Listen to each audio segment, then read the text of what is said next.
Hello, everyone. I'm Sandy Anastasi, psychic channel, intuitive astrologer, and soul coach. And I'm here with my editorial video blog for September of 2022. First of all, I want to wish you a happy fall, which of course comes in around September 21st.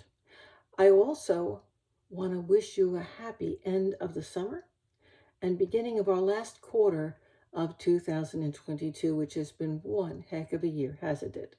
I'm glad that you have come to be here with me for this time. Thank you so much.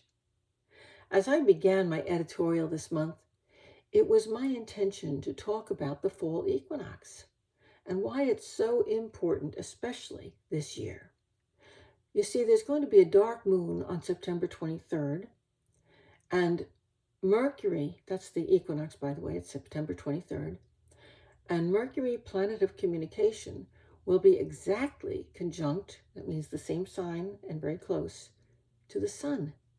This will be accompanied by a grand trine, an easy flow of energy in the earth signs with Uranus, the planet of technology and higher communication, in the solar house of higher communication.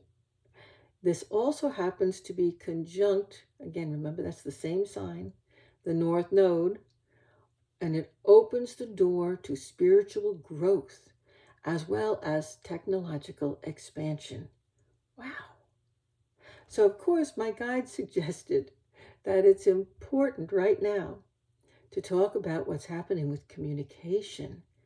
More important, in fact, to talk about that than to talk about the full equinox. Who knows? It may turn out to be one and the same. I'm sure you've noticed that as communications in our world have grown and expanded, our worlds become progressively more complex and often confusing. I've often pondered myself how we all expected that the advent of technology and AI would simplify our lives. But for most of us, that hasn't happened. We've all experienced being stuck in a telephone answering system far longer than it would have taken a human being to simply pick up the phone and answer our question. We've all felt the dehumanizing effect of having to put all of our medical information in an electronic portal before our doctor would see us.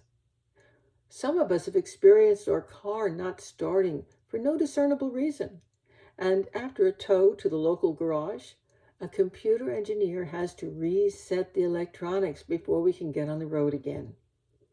We need to learn to use a new program on our telephone or our computer in order to shop, to register for Social Security, even to file our income taxes.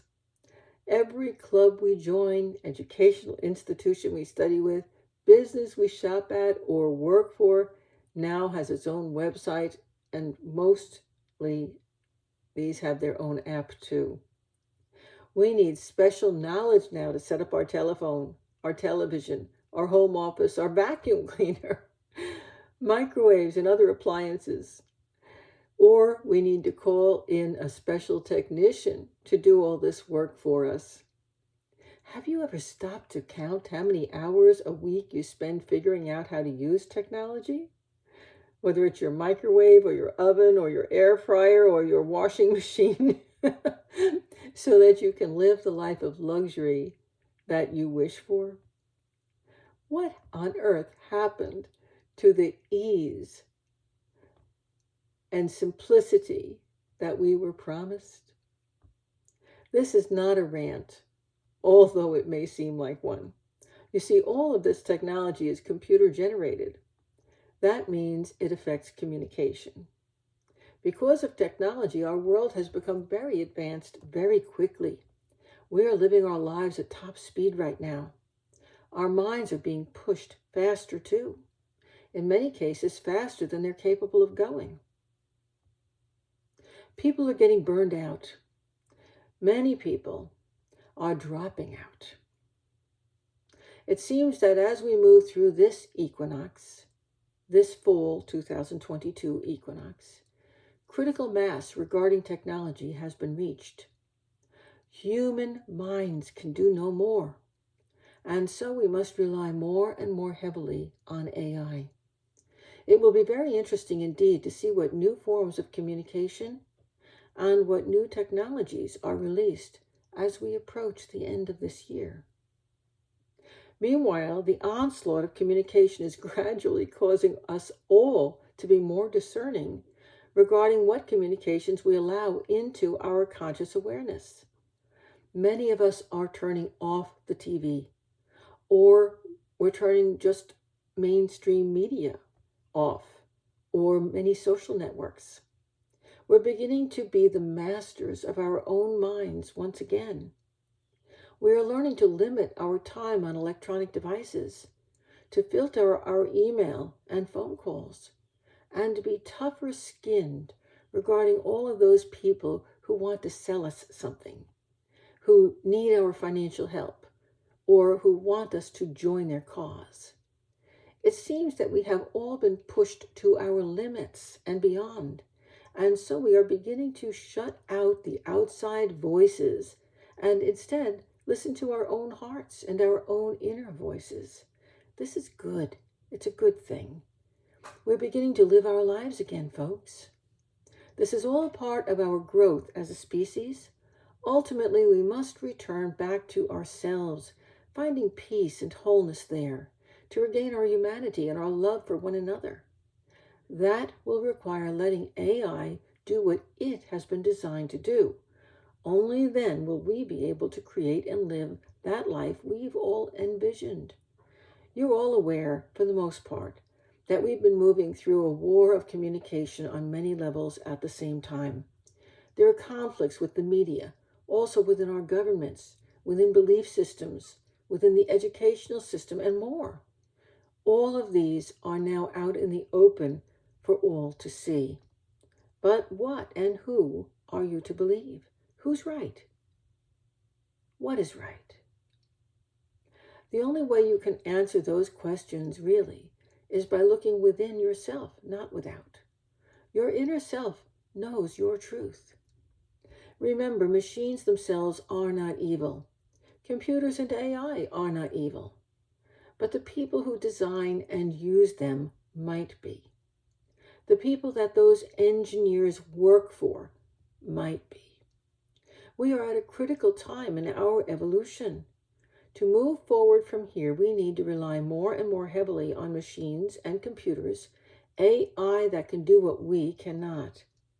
But to trust that future, fail-safes must be put in place.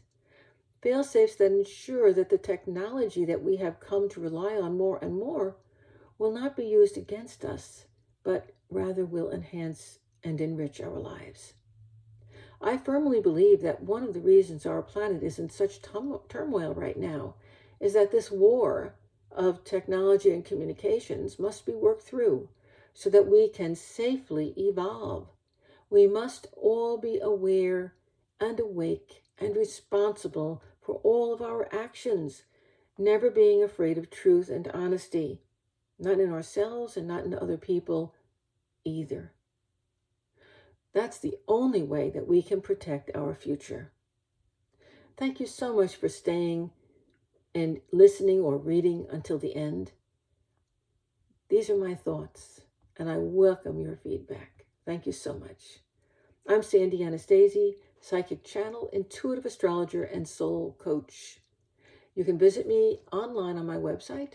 I'm at www.sandyanastasi.com. While you're there, sign up for my free monthly newsletter and my free psychic hour. I meet with people online and answer their questions directly right there online.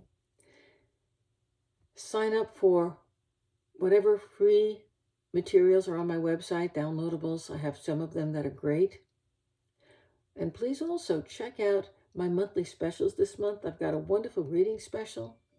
And I also have my once a year VIP membership drive that I'm conducting all through the fall. So please stop by and visit. It's www.sandyanastasi.com. Once again, thank you for listening. Have a wonderful fall and a wonderful September and enjoy this equinox. It's special.